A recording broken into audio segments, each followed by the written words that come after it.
Kerry Humphrey had been looking forward to this afternoon for a solid week. She was on her way to Pine Harbour to see a new clinic space. She slowed down as her GPS warned her that the turn off the highway was coming up on the left.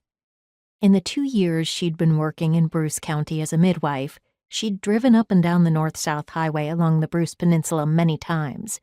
She'd even turned right at the gas station ahead and gone into Lion's Head a few times.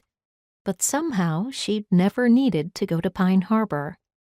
But if all went well in the next hour, it would be her new place of employment. Technically, the Pine Harbour Clinic would be a satellite office of their practice in Walkerton, an hour south.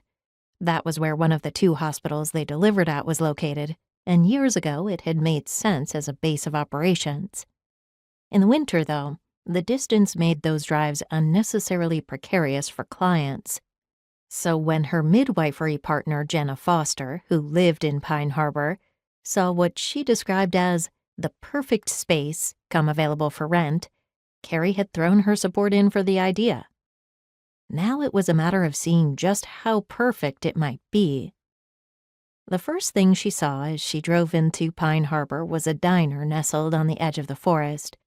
A sprawling roadside restaurant surrounded by a giant gravel parking lot full of pickup trucks. Mac's Diner, read the faded sign. The next block had a row of century-old homes, all in various stages of needing some upkeep. After the next stop sign, which was right next to a street sign that clearly indicated she was on Main Street, should there have been any doubt, the commercial center of the town started. And also ended, because it was only 2 blocks long.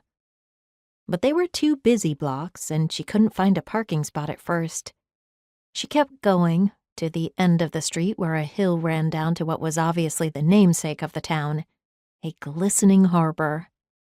At the moment it was mighty chilly looking, with crashing white-capped waves and chunks of ice along the shore, but she could imagine it was quite beautiful in the summer.